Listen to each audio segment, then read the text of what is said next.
बुढ़ापे की लाठी। विमल बहुत परेशान था। उसे समझ में नहीं आ रहा था कि वो इस परिस्थिति से कैसे निपटे। वो अपनी माँ को बहुत चाहता था, किंतु उसकी पत्नी और बच्चे उसकी माँ से बहुत दूर भागते थे, क्योंकि उसकी माँ की एक आँख नहीं थी और साथ ही उसकी कमर भी 90 अंश पे झुकी थी। वैसे वह अपना काम सब खुद कर लेती है, किंतु फिर भी वो उसकी पत्नी और बच्चों के लिए हमेशा खटकती है। दादी, आप ऊपर के कमरे में जाओ, मेरे दोस्त आ रहे हैं, विमल के बेटे अखिल ने बड़े बेरुखी से कहा। पर बेटा, मैं तो यहाँ बहुत दूर बैठी हूँ, विमल की माँ ने बहुत प्यार से कहा।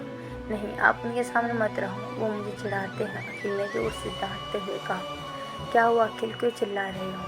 विमल की पत्नी कामिनी ने किचन से ही आवाज़ लगाई। देखो ना माँ, ये दादी यही ड्राइंग रूम में बैठी है और मेरे दोस्त आ रहे हैं, अखिल ने शिकायत भरे लहजे से कहा।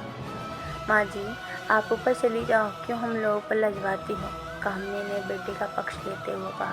बेचारी सरस्वती चुपचाप उठकर जीने के सहारे ऊपर जाने लगी। कमर झुकी होने के कारण उनके ऊपर चढ़ने से बहुत परेशानी हो रही थी, किंतु वो पूरी ताकत से ऊपर के एक कोने के कमरे में जाकर बैठ गई। विमल बाजू के कमरे से सब सुन रहा था।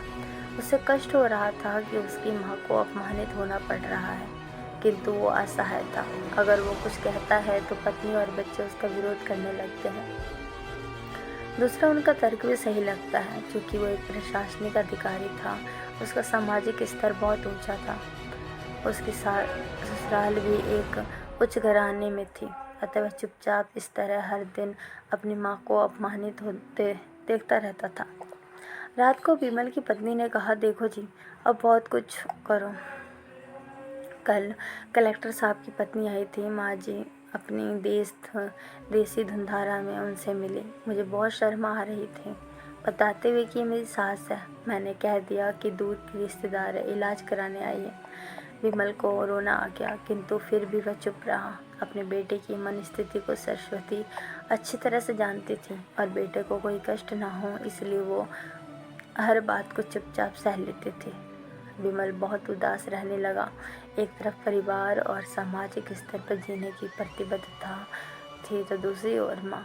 आखिर माँ से अपने बेटे की यह हालत नहीं देखी गई। एक दिन उसने अपने बेटे से कहा, विमल, बहुत दिन हो गए, मैं अपने गांव जाना चाहती हूँ, मुझे वहाँ पहुँचा दो, मेरा यहाँ मन नहीं लग रहा। किंतु माँ, वहाँ तो कोई नहीं है, तुम्हारी देखभाल करेगा कौन? विमल ने आश्चर्य से पूछा। अरे सब गांव वाले तो हैं, और वो तुम्हारे मामा जी उसी गांव में रहते हैं, फिर हम सारी व्यवस्थाएं कराएंगे ना। कामनी को तो जैसे मन की मुराद पूरी हो गई थी। हाँ बेटा, बहू सही कह रही है, सरस्वती ने लंबी सांस लेते हुए कहा। विमल जानता था कि गांव में माँ की देखभाल करने वाला कोई नहीं है, लेकिन अपनी पत्नी की जिद के कारण वह अपनी माँ को गांव छोड़ने पर विवश हो गया था। माँ को गांव छोड़कर आते वक्त उसे रोना आ रहा था तथा अपनी बेबसी पर गुस्सा भी आ रहा था, किंतु परिवार, पत्नी और समाज ने उसके इन मनोभावनाओं को दबा दिया और वो सुकून सा महसूस करने लगा। कुछ दिनों बाद उसके चाचा, जो अमेरिका में रहते थे, आने वाले थे। जब विमल बहुत छोटा था तो उसके पिता जीवित थे, तब वो भारत आए थे। उसके बाद वो अब आने वाले थे। पूरा परिवार और आस पड़ोस बहुत उत्साहित था। अमेरिका से विमल के डॉक्टर चाचा आ रहे थे। डॉक्टर रमेश ने जैसे ही घर में कदम रखा, सबने मिलकर उनका बहुत उत्साह से स्वागत किया। क्यों विमल, भाभी नहीं दिखाई दे रही, कहाँ है? डॉक्टर रमेश ने उत्साहपूर्वक पूछा। जी, वो गांव में रहती हैं, यहाँ उनका मन नहीं लग रहा, कामनी ने सपाट लहजों में उत्तर दिया। डॉक्टर रमेश ने विमल की ओर देखा तो विमल ने अपनी आंखें झुका ली। आगे देखते हैं कि डॉक्टर रमेश सब समझ गए। बोले, कल हम भाभी से मिलने गांव चलेंगे, सब लोग।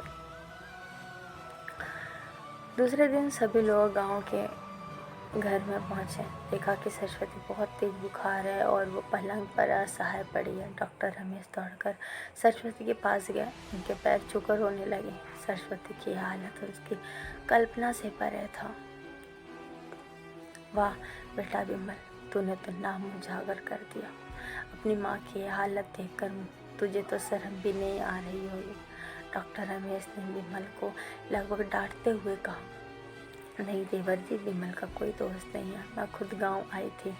सरस्वती ने अपने बेटे का बचाव करते हुए कहा, मुझे सब पता है, मुझे सब पता चल गया भाभी, अब चुप रहो। क्यों बहू, तुम्हें अपने सास की करूपता पसंद नहीं है? समाज में तुम्हें नीचा देखना पड़ता है, हाँ ना? डॉक्टर ने कामनी की ओर व्यंग से देखा। कामनी निरुत्तर होकर विमल को देखने लगी।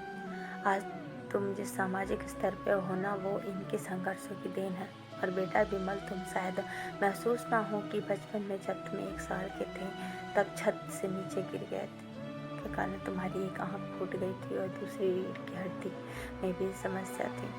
तब तुम्हारी माँ इसको खूब महान ही अपनी आँख और अपना फोन मैरो तुम्हें देखकर इतना सुंदर स्वरूप दिया। कामनी बेटा, इतने सालों से संघर्ष करके बेटों को प्रशासनिक अधिकारी बनाने वाली इस संघर्षशील औरत तुम लोगों ने ये दशा करके तुम्हें ईश्वर कभी माफ नहीं करेगा। डॉक्टर रमेश की आंखों से अश्रु जलधारा बह रही थी। अब भाभी, आप मेरे साथ अमेरिका जाएंगे? हाँ, हम स्वार्थी लोगों के बीच नहीं रहेंगे, डॉक्टर रमेश ने सरस्वती से कहा। विमल को तो काटो तो खून नहीं था। डॉक्टर रमेश जो उसके चाचा थे, उन्होंने जो राज बताया उसके बाद तो विमल को यही लग रहा था कि उससे ज़्यादा पापी इंसान इस दुनिया में कोई और है ही नहीं। और दौड़ता हुआ गया और माँ सरस्वती के कदमों से लिपट गया। हाँ, मेरा अपराध अक्षम्य है, मैं जानबूझ कर चुप्पी साधे रहा और आपका अपमान करवाता रहा। अब सिर्फ आप ही उस घर में मेरे साथ रहेंगे और कोई नहीं। विमल ने अगन्य दृष्टि से अपनी पत्नी और बच्चे को देखा।